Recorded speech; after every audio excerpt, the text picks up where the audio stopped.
আন্না রাসূলুল্লাহ সাল্লাল্লাহু আলাইহি ওয়াসাল্লাম লাআনা আকিলার রিবা ওয়া মুকিলা ওয়া কাতিবা ওয়া শাহিদা ওয়া কানা ইয়ানহা আনিন নাওহ। হযরত আলী বলেন, আল্লাহ নবী অভিশাপ দেয় আকিলার রিবা, সুদ গ্রহণকারী সুদখোরকে আল্লাহ নবী অভিশাপ দেয়। ওয়া মুকিলা, যে সুদ দেয় তাকে অভিশাপ দেয়। সুদ গ্রহীতা সুদদাতাকে অভিশাপ দেয়।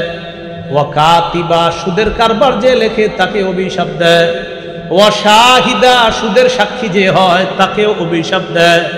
ওয়া কানা ইয়ানহা আনিন নাওহ, যে ব্যক্তি বিলাপ করে কান্নাকাটি করে নবী তার উপর অভিশাপ দেয়, এটা নবী নিষেধ করছেন। মানে কি বিলাপ করে কান্দে, এই হাদিসে আসছে আর কি। আরে আল্লাহ আর কাউরে দেখলো না, আজরাইল শুধু আমার ঘরটাই চিনলো, এগুলা বইলা কান্নাকাটি করে, এই বিলাপ করে কান্দে নিষেধ করছে। তো যাই হোক, আমাদের আলোচ্য বিষয় এটা না, তারপর হাদিসে আসছে এই জন্য বলে দিলাম। তো এই হাদিসে চারটা কথা আসছে। প্রথমে সুদদাতা, সুদ গ্রহণকারী, সুদের সাক্ষ্যদাতা আর সুদের লেখক, সবার উপর আল্লাহ রাসূল অভিশাপ দেয়। এটা হলো 11 নম্বর ভয়াবহতা। عن عبد الله بن عمر رضي الله تعالى عنهما قال أربع حق على الله أن لا يدخلهم الجنة ولا يذيقهم نعيمها। চার ব্যক্তি এমন যাদের ব্যাপারে আল্লাহ নিজের উপর ওয়াজিব করে নেয়, তাদেরকে আল্লাহ জান্নাত দিবে না, জান্নাতের নিয়ামত তাদেরকে ভোগ করাবে না। 1 নম্বর মুদমিনুল খামরি, যে মদ পান করে।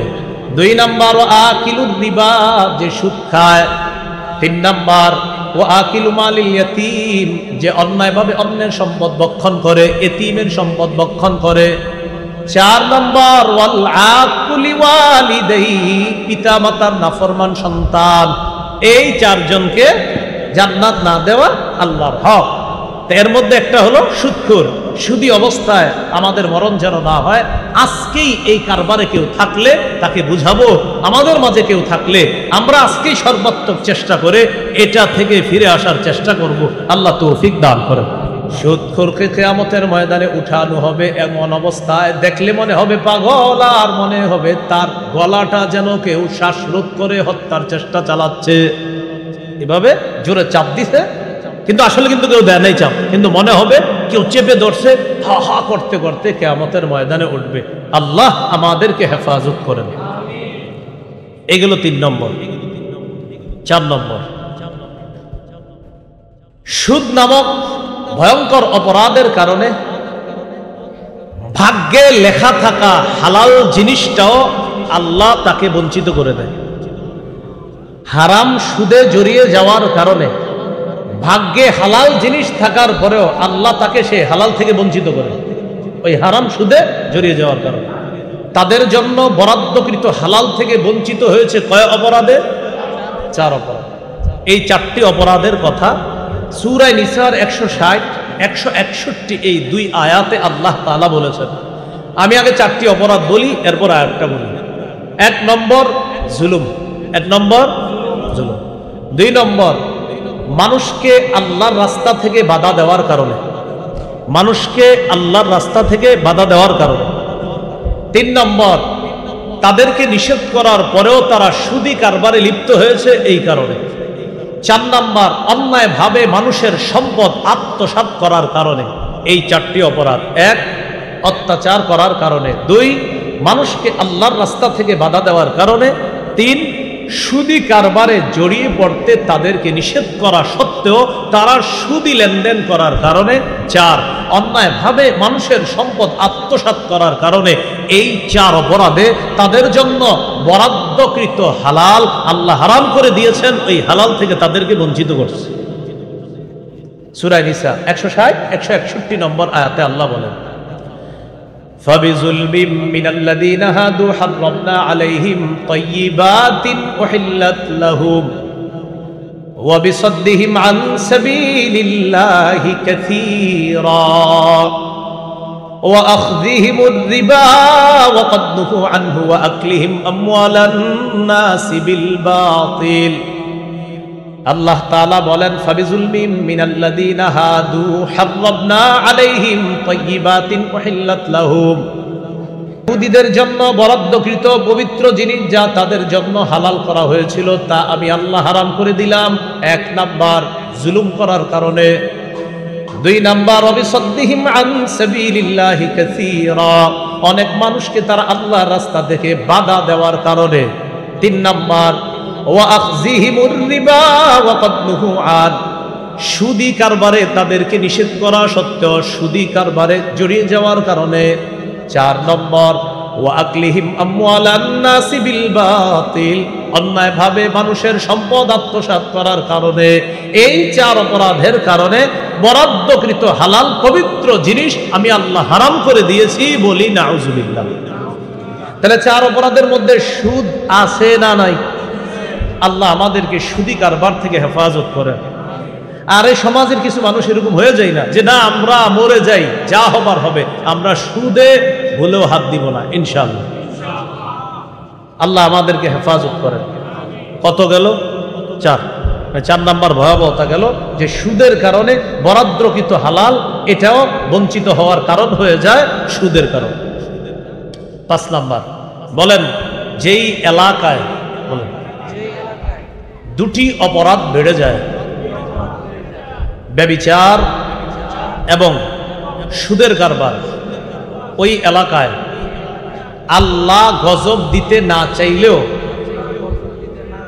ওই দুই অপরাধকারীরা আল্লাহর গজব টেনে নিয়ে আসে।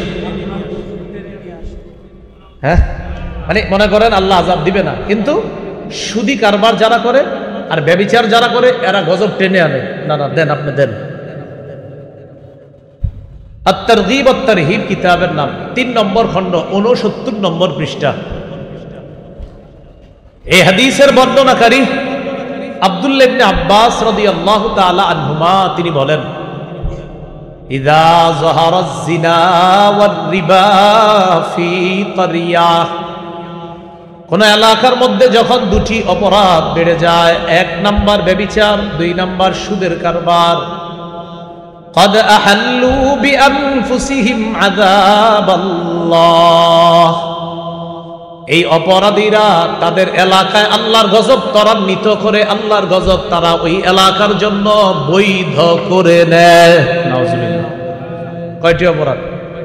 ব্যভিচার, সুদের কারবার, ব্যভিচার, সুদের কারবার। যে এলাকায় বাড়বে ওই এলাকায় আল্লাহ তাআলা গজব না দিলেও এই সুদের কারবার আর ব্যভিচার যারা করে তারা আল্লাহর আযাবকে বৈধ করে নেয় এলাকার জন্য।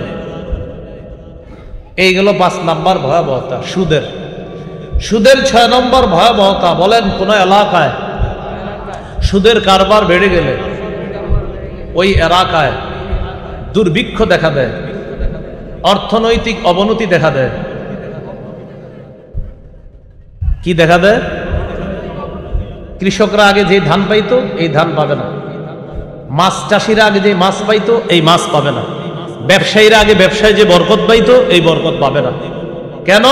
সুদের কারবার বাড়ার কারণে ওই ভালো মানুষগুলোও তাদের কারণে বিপদে পড়ে। দলিল মুসনাদে আহমদ হাদিসের কিতাব, 17822 নম্বর হাদিস।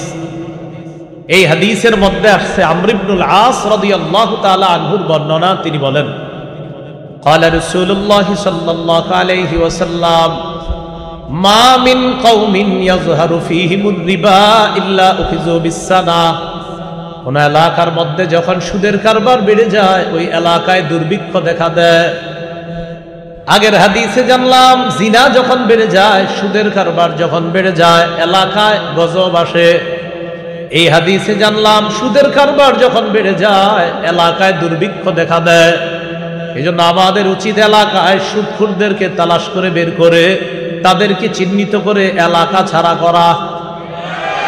না, এটা ঠিক না, এমনি কইছি আমি। তো হে তো আরেক এলাকায় গিয়ে সুদ খেয়ে, মানে আপনারা ভালো থাকবেন, হে তো আরেক এলাকায় গিয়ে গজব টানবে। আপনি বড় আপনারাই ভালো করেন। এরে খুঁজবেন, খোঁজার পরে বলবেন ভাইয়া তুমি সুদ ছেড়ে দাও, পায়ে ধরবেন প্রয়োজনে যে ভাই আপনি সুদ খেয়েন না, কারণ আপনার কারণে গজব আসে। কিন্তু আপনারা এটা বললেন না যে তুমি আরেক এলাকা যাও, তো এসে তো ওই এলাকায় গিয়েও এই কাজ করবে আর ওই এলাকায় গজব আনবে। আপনাদেরটা আপনারাই সামাল দেন, এই ভাইরাস আরেক এলাকায় পাঠায় না। আমি বলছি বলে কি ঠিক? এমনি বলছি যাতে আপনারা ঠিক বলেন আর বিষয়টা ঠিক করি। আপনি ভাইরাস আরেক এলাকা পাঠাইলেও তো ওখানে গিয়ে সুদ খাবে। তাহলে আমরা হাতে ধরে পায়ে ধরে যেভাবে পারি তাদেরকে বুঝাবো যে ভাই সুদের কারবার করব না। তাহলে বলেন তো, যারা সৎভাবেও ব্যবসা করে তারাও ব্যবসায় উন্নতি করতে পারবে না। ওই যে সুদখোরদের কারণে, এদের কারণে তাদের ব্যবসায়ও ভাটা পড়ে। মাছ আগের মতো পায় না, ধান আগের মতো পায় না। আগে চালের মধ্যে 10টা 50টা 60টা লাউ হইতো, এখন 5টা লাউ হয় না। আগে কি পরিমাণ ডাব হইতো গাছে, এখন সেই ডাব হয় না। আগে আমাদের দেশ গ্রামের মানুষগুলা সকালবেলা তাদের অন্তত কাঁচা বাজার করতে হতো না। এই কাঁচা বাজার আল্লাহ তাআলা ঘরের আশেপাশেই করে দিতেন। এটা আর আগের মতো পাওয়া যাচ্ছে না, কারণ এই অপরাধ বেড়ে যাচ্ছে। ওই সুদখোরদের কারণে এলাকায় দুর্ভিক্ষ লাগে। আল্লাহ আমাদেরকে হেফাজত করে। এগুলো 6 নম্বর ভয়াবহতা। 7 নম্বর, যারা সুদ খায় মৃত্যুর পর কিয়ামত পর্যন্ত তাদের পেটে বিশাল বড় বড় সাপ থাকবে। সাপ সাপ কি থাকবে? এই সাপ পেটের বাহির থেকে দেখা যাবে যে তাদের পেটের ভিতরে বড় বড় সাপ দৌড়ায়। হাদিসের কিতাব ইবনে মাজাহ 2273 নম্বর হাদিস, 2273 নম্বর হাদিস। এই হাদিসের বর্ণনাকারী আবু হুরায়রা রাদিয়াল্লাহু তাআলা তিনি বলেন, আল্লাহ নবী বলেন, মেরাজের রাতে যখন আমি উপরে গেলাম, জিবরিল আমিনের সাথে আমি চলতে লাগলাম। একদল মানুষের পাশ দিয়ে অতিক্রম করলাম, তাদের দিকে তাকায় দেখলাম তাদের পেটগুলা বিশাল বড় বড়, বাড়ির মতো। পেট কিসের মতো? বাড়ি। বাড়ি কি ছোট? দেখেন, ঘর আর বাড়ি পার্থক্য আছে। ঘর হইল আপনার একটা ঘর, বাড়ি মানে বিশাল বড় বাড়ি। নবীজি বলেন, বুতুনহুম কাল বুয়ুত, তাদের পেটগুলা বাড়ির মতো বাড়ি।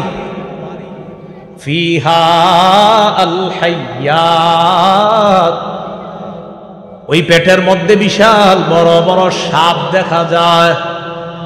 তোরা মিন খারিজি, তোরা মানে দেখা যায়, মিন খারিজি বুতুনিহিম, তাদের পেটের বাহির থেকে। তোরা তোরা তাদের পেটের বাহির থেকে তোরা সাপগুলা দেখা যায়। তোরা দেখা যায়, মিন খারিজি বুতুনিহিম, তাদের পেটের বাহির থেকে তাদের সাপগুলা দেখা যাচ্ছে। ফাকুলতু মান হাউলাই ইয়া জিবরিল, আমি প্রশ্ন করলাম, জিবরিল এরা কারা? জিবরিল আমিন জবাব দেয়, হাউলাই আকালাতুর রিবা ইয়া রাসূলুল্লাহ, হুজুর এরা হলো সুদখোর। কিয়ামত পর্যন্ত তাদের পেটে এইভাবে সাপ দৌড়াইতে থাকবে। আল্লাহ তাআলা আমাদেরকে হেফাজত করেন। তাহলে এই হলো 7 নম্বর ভয়াবহতা, সুদ খাওয়া। কিয়ামত পর্যন্ত পেটের মধ্যে সাপের মতো এইভাবে দৌড়াইতে থাকবে আর এটা নিয়ে চলতে থাকবে। নাউজুবিল্লাহ। 8 নম্বর, মা আছে কাদের কাদের? মা মা আচ্ছা ঠিক আছে, 7 নম্বর। না থাকলেও সমস্যা নেই, থাক আর না থাক সমস্যা নেই। বাকি আছে যাদের, ঠিক আছে, আর যাদের নাই তারাও ঠিক আছে। কিন্তু যাদের আছে ওই মাদেরকে কিছু কথা বলবো, তো ওই জন্য বললাম। 8 নম্বর, সুদ খাওয়া আপন মায়ের সাথে ব্যভিচার করার মতো অপরাধ। ইবনে মাজাহ 2274 নম্বর হাদিস, 2274 নম্বর হাদিস। এই হাদিসের বর্ণনাকারী আবু হুরায়রা রাদিয়াল্লাহু তাআলা 2274 নম্বর হাদিসে আসছে, সুদের গুনাহের 70টি স্তর। আর 2275 নম্বর হাদিসে আসছে সুদের গুনাহের 73টি স্তর। একটার মধ্যে আসছে 70টি স্তর, আরেকটিতে আসছে কয়টি? 73টি। তো যাই হোক, 73 70 কাছাকাছি। عن أبي هريرة رضي الله تعالى عنه أن رسول الله صلى الله عليه وسلم قال, আবু হুরায়রা রাদিয়াল্লাহু তাআলা আনহুর বর্ণনা, আর-রিবা 70 হুবা, সুদের 70টি শাখা। পরের বর্ণনায় সুদের 73টি শাখা। সালাসাতু ওয়া 70 হুবা, আইসারুহা আইয়ানকিহার রাজুলু উম্মাহ, সর্বনিম্ন শাখা হলো কোন ব্যক্তি তার আপন মাকে বিয়ে করা, মানে তার সাথে ব্যভিচার করা। মাইকের আওয়াজ যদি মারা শুনে থাকেন আপনার সন্তান এই মাহফিলে থাকা জরুরি না। আপনার সন্তান যেখানে আছে ওই সন্তানকে বলবেন, বাবা তুমি আমার সন্তান, আমি তোমার মা, তুমি সুদ খাবা না। এই কথা মা তার সন্তানকে বলতে হবে। স্ত্রী স্বামীকে বলবেন, আপনি হালাল ভাবে যা কামাই করেন এ দিয়ে আমাদের সংসার চলুক, 2 বেলা খাইতে পারলে খাইলাম, কম দামি জিনিস খাবো, হালাল খাবো, কিন্তু আপনি সুদি টাকা পয়সা দিয়ে কিছু আনবেন না। আমার জন্য মাসে মাসে সুদি টাকার শাড়ি লাগবে না, গহনা লাগবে না। ছেলে যারা আছেন বাবাকে বলেন, আব্বা মাসে মাসে প্যান্ট শার্ট পাঞ্জাবি গেঞ্জি আমার লাগবে না, হালাল টাকায় বছরে পারলে একটা দিয়েন, যদি না পারেন সেটাও লাগবে না। প্রয়োজনে আমি টিউশনি করে চলবো হালাল টাকা দিয়ে, আপনি আমার সুদের টাকা দিয়ে। মেয়ে তার বাবাকে বলেন, আব্বা সপ্তাহে সপ্তাহে আমার দামি দামি কসমেটিক্স লাগবে না, পারলে হালাল টাকায় আমারে কিছু দিয়েন, না পারলে আপনি হারাম টাকায় আমাকে এত কিছু দেওয়া দরকার নাই।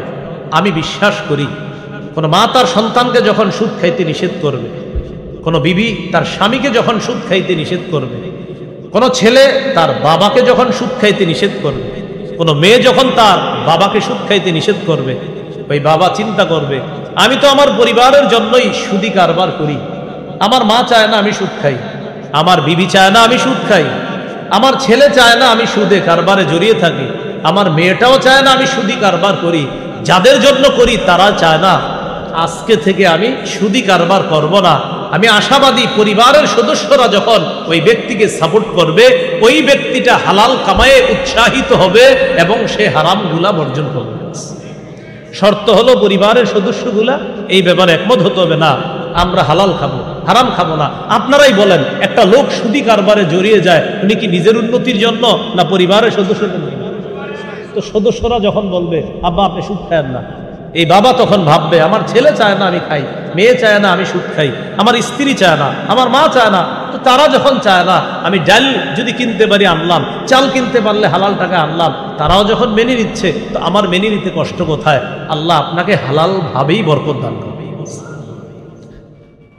প্রিয় ভাইয়ারা, 8 নাম্বার গেল সুদের ভয়াবহতা, আপন মায়ের সাথে ব্যভিচার করার মতো অপরাধ। আল্লাহ ভয়ঙ্কর অপরাধ থেকে হেফাজত করে।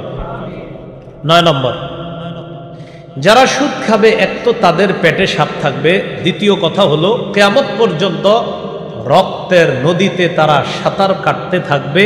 কিয়ামতের আগে নদীর কিনারার দিকে শুধু যাইতে থাকবে, কিন্তু কিনারায় পৌঁছতে পারবে না। এই সাঁতার কাটতে থাকাটা এটাই হবে শাস্তি। আপনি কতক্ষণ পারবেন সাঁতার কাটতে? সাঁতারুরা আপনার সর্বোচ্চ কতক্ষণ পারো? একটা মানুষ এইভাবে সাঁতার কাটা কতটা ভয়ঙ্কর শাস্তি।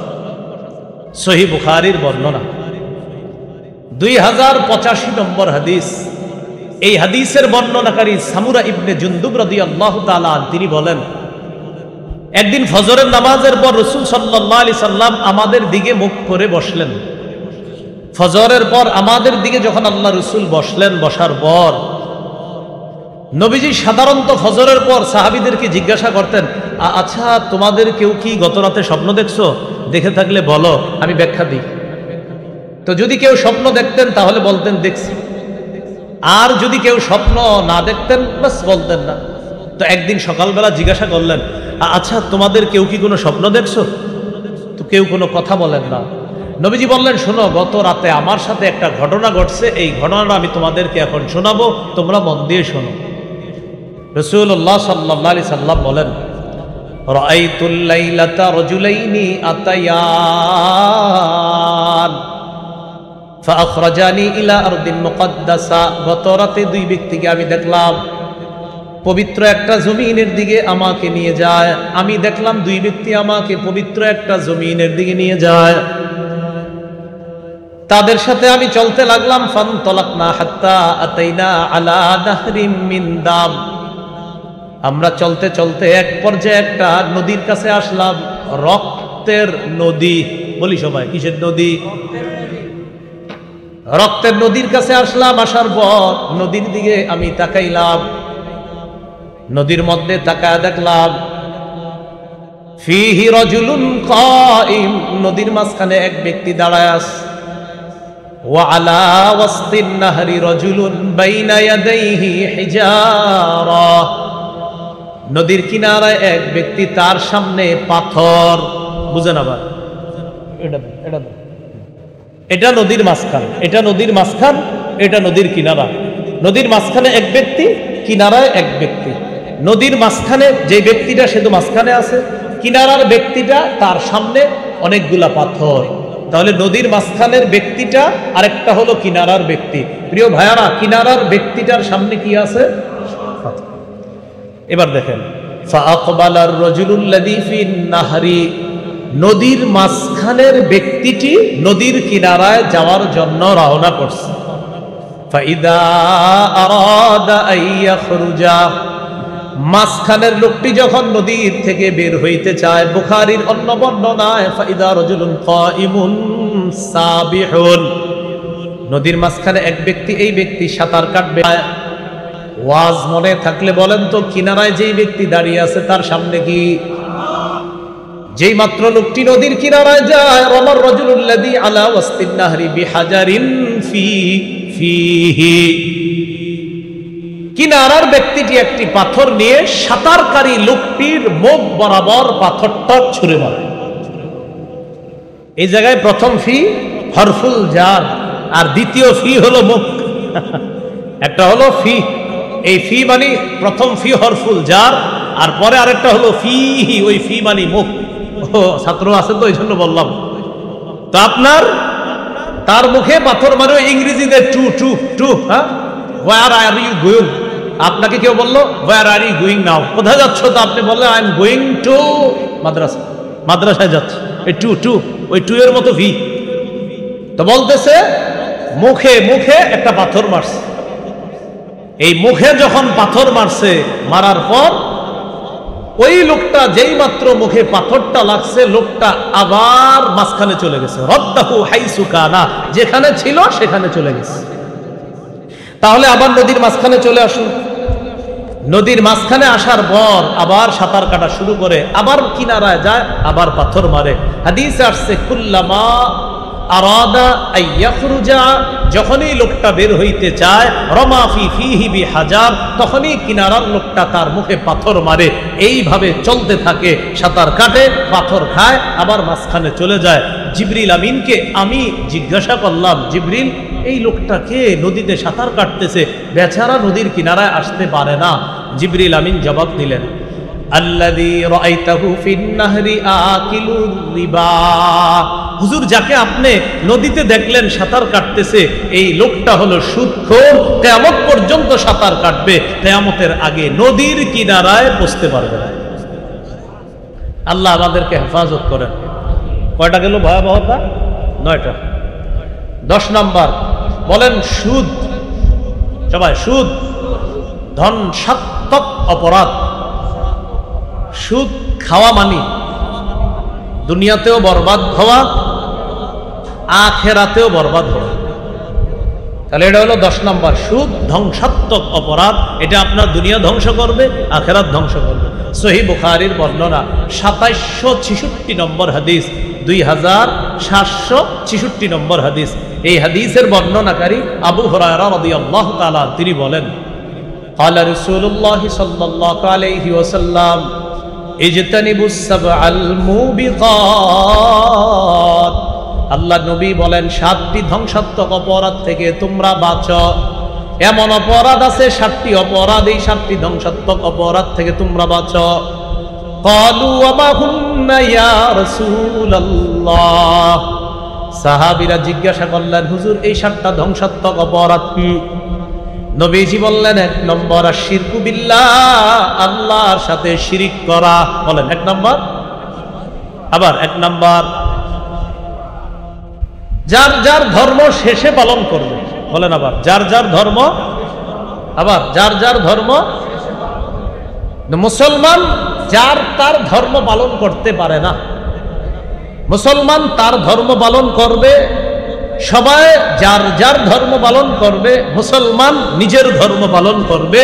মুসলমান এমন কোন ধর্মে যাবে না যেই ধর্ম পালনটা শিরকি কাজ, শিরকি কাজ তারা করে, এটা তাদের ধর্মীয় কাজ, কিন্তু মুসলমান ওই শিরকি কাজে যেতে পারে না, সমর্থন করতে পারে না, ওই মিছিলে কোনো মুসলমান যেতে পারে না যদি সে মুসলমান হয়।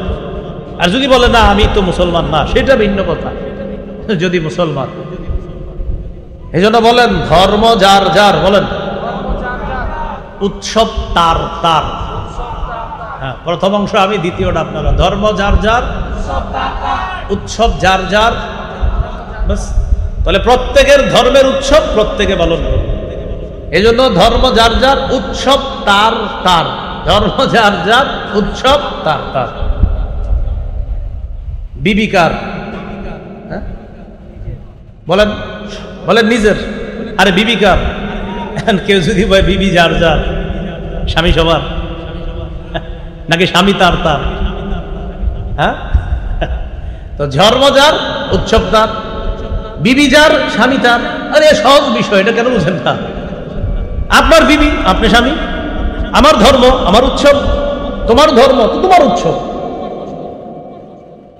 তো নবীজি বলেন 60টি ধ্বংসাত্মক অপরাধ। 1 নম্বর শিরিক করা, 2 নম্বর ওয়াসসিহরু, জাদু করা, 3 নম্বর ওয়াকাতলুন নাফসিল্লাতী হারামাল্লাহু ইল্লা বিল হক, অন্যায় ভাবে কাউকে হত্যা করা, 4 নম্বর ওয়া আকলুর রিবা, সুদ খাওয়া, 5 নম্বর আকলু মালিল ইয়াতীম, এতিমের সম্পদ ভক্ষণ করা, 6 নম্বর ওয়াকাযফুল মুহসানাতিল মুমিনাতিল গাফিলাত, 6 নম্বর ওয়াতাওয়াল্লি ইয়াউমাজ যাহফি, জিহাদের ময়দান থেকে পলায়ন করা, 7 নম্বর ওয়াকাযফুল মুহসানাতিল মুমিনাতিল গাফিলাত, সতী সাধী মুমিন নারীর উপর মিথ্যা অপবাদ দেওয়া। 7টা। 1 নম্বর হলো শিরিক করা, 2 নম্বর জাদু করা। এই জাদু কেউ কাউরে করবেন না, কারো জীবনটা ধ্বংস করবেন না। আমাদেরকেও যেন কেউ জাদু না করে। ফজরের পর আমরা কুল হু আল্লাহ 3 বার, ফালাক 3 বার, নাস 3 বার। মাগরিবের পর কুল হু আল্লাহ 3 বার, ফালাক 3 বার, নাস 3 বার পড়ব।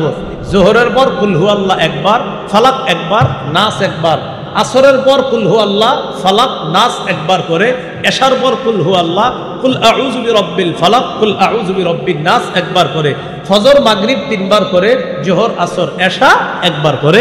এগুলা পর্ব যেন কেউ জাদু করতে না পারে। আর আমরা কখনো এই অপরাধ করব না ইনশাআল্লাহ। 1 নম্বর শিরিক করা, 2 নম্বর জাদু করা, 3 নম্বর অন্যায়ভাবে কাউকে হত্যা করা, 4 নম্বর সুদ খাওয়া। এই 4 নম্বরটা বলার জন্য বললাম যে 4 নম্বর সুদ খাওয়া। এই সুদ খাওয়া মানে নিজেকে ধ্বংস করা, দুনিয়া ধ্বংস, আখেরাত ধ্বংস। 5 নম্বর আপনার অন্যের সম্পদ অন্যায়ভাবে ভক্ষণ করা। 6 নম্বর জিহাদের ময়দান থেকে পলায়ন করা। 7 নম্বর সতী সাধী সধবা কোনো মুমিন নারীর উপর মিথ্যা অপবাদ দেওয়া। 7টার মধ্যে সুদ খাওয়ার কথা আছে না নাই? এই হলো 10 নম্বর গেল। সুদ খাওয়ার ভয়াবহতা নাম্বার 11। বলেন যে সুদ দেয়, যে সুদ নেয়, যে সুদের কারবার লেখে, যে সুদের সাক্ষী দেয়,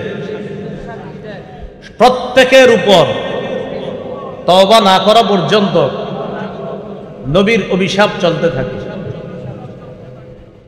সুদ গ্রহণকারী, সুদদাতা, সুদ গ্রহীতা, সুদদাতা, সুদের কারবার যে লেখে আর যে ব্যক্তি সুদের সাক্ষী দেয়, সবার উপর নবীর অভিশাপ। নাসাইর বর্ণনা 5103 নম্বর হাদিস, 5104 নম্বর হাদিস। এই 2টি হাদিস মিলিয়ে বলতেছি।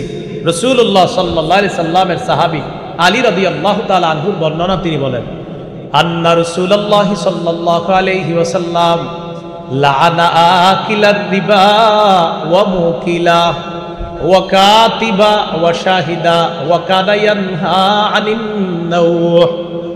হযরত আলী বলেন আল্লাহ নবী অভিশাপ দেয় আকিলার রিবা, সুদ গ্রহণকারী, সুদখোরকে আল্লাহ নবী অভিশাপ দেয়।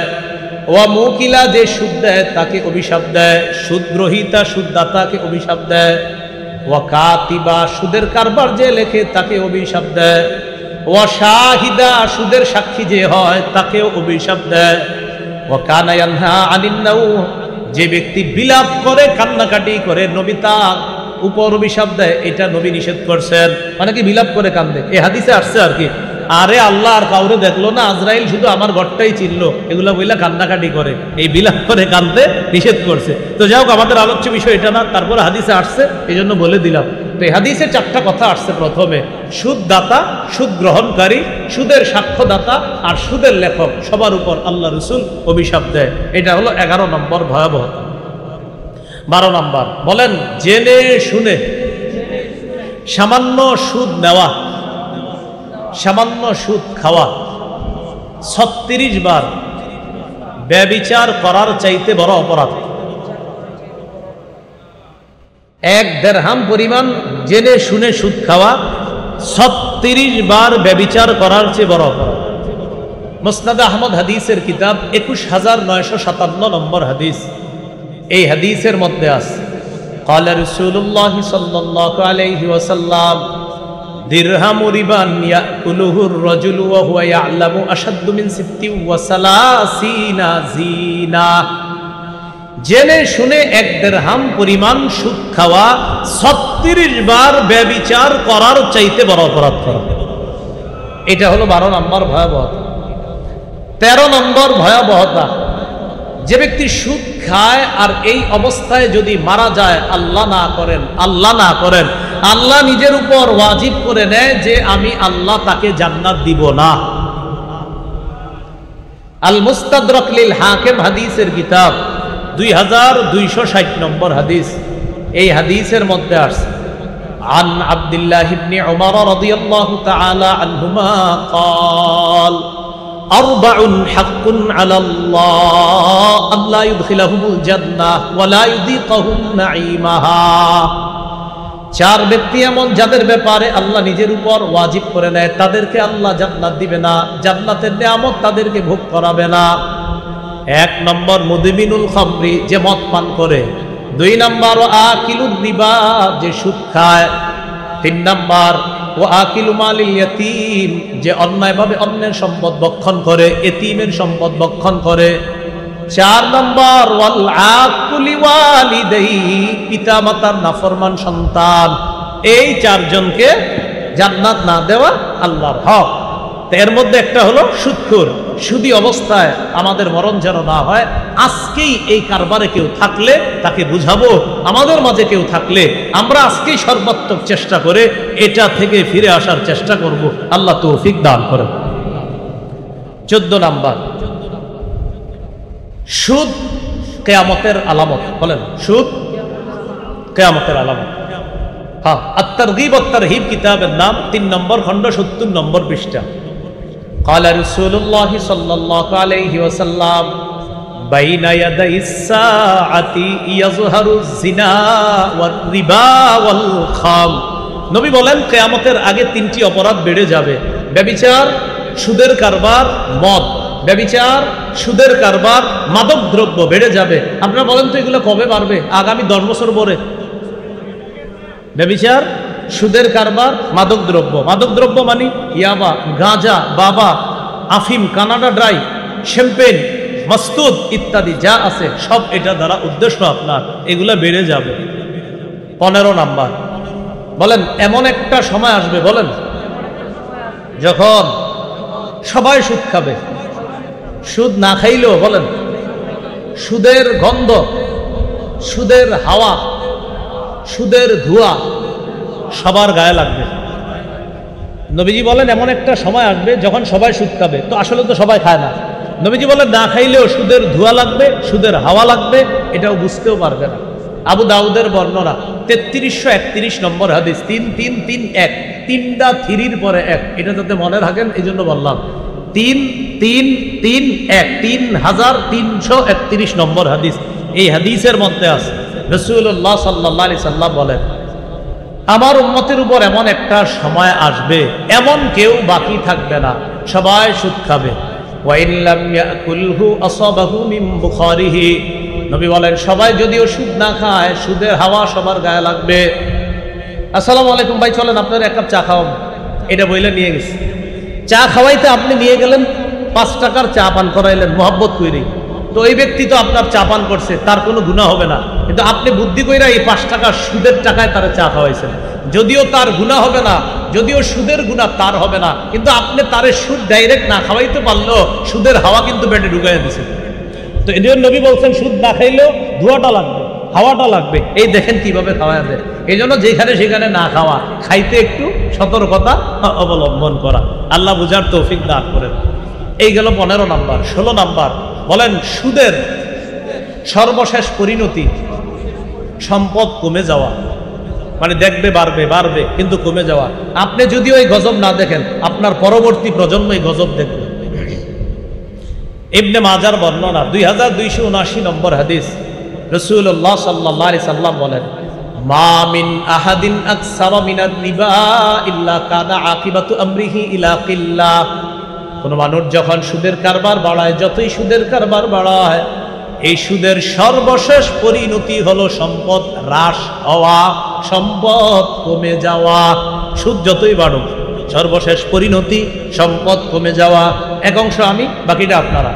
সম্পদ সুদে যতই বাড়ুক, সর্বশেষ পরিণতি, আবার সুদে সম্পদ যতই বাড়ুক, সর্বশেষ পরিণতি। আল্লাহ আমাদেরকে হেফাজত করেন। এই হলো সুদের 16টা ভয়াবহতা বললাম। সর্বশেষ কথা, পাখাটা দেন। আর দেন না, এটা আপনাকে দিলাম বন্ধক। কি দিলাম? এটা আপনাকে কি দিলাম? বন্ধক দিলাম। এটা আপনার কাছে রাখবেন। এই চেনটা আপনারা বন্ধক দিলাম। বলা করেন এটা চেন কি? স্বর্ণের চেন। আপনারা 10,000 টাকা দিচ্ছে। কত হাজার টাকা? তাহলে একটা স্বর্ণের চেন রাখলাম, 10,000 টাকা দিলেন। আমি 2 মাস পরে আপনারা টাকাটা দিব। টাকাটা দিলে চেনটা ফেরত দিয়ে দিবেন। এটাকে বলা হয় বন্ধক। বলেন কি বলা হয়? এখন উনি সব কইরা ওনার নাতনির গালে এই চেনটা পরায়া দিছে। সুদ। চেন দিয়ে উপকৃত হওয়া যাবে না, বন্ধকি জিনিস দিয়ে উপকৃত হওয়া যাবে না। দেশ গ্রামে জমি বন্ধক রাখে। বন্ধক রেখে কি করে? আপনার 1 বছরে জমিটা দিলাম, 30,000 টাকা নিলাম, 1 বছর পরে 30 দিয়ে দিব, জমি দিয়ে দিবেন। শহরে এটাকে বলে মর্গেজ। মর্গেজ, হ্যাঁ মর্গেজ। আপনার 3-4 লাখ টাকা নিছে, 5 বছর পরে ফ্ল্যাট দিয়ে দিবে, টাকা দিয়ে দিবে। এই যে কাজটা হলো, এটা সুদি কারবার। কেন? আমার সাথে আগে মূলনীতি মনে রাখেন। বলেন, বন্ধকি জিনিস দিয়ে উপকৃত হওয়া জায়েজ নেই। বাস, এটা মূল মাসালা। বন্ধকি জিনিস দিয়ে উপকৃত হওয়া জায়েজ। আব্দুল্লাহ ইবনে মাসউদ রাদিয়াল্লাহু তাআলা আনহুর কাছে এক ব্যক্তি আসে। আসার পর বললেন, ইন্নী আসলাফতু রাজুলান 500 দিরহাম। হুজুর, আমি একজনকে 500 দিরহাম ঋণ দিছি। রহানানি ফারসান, সে আমার কাছে একটা ঘোড়া বন্ধক রাখছে। কত দিরহাম ঋণ দিছে?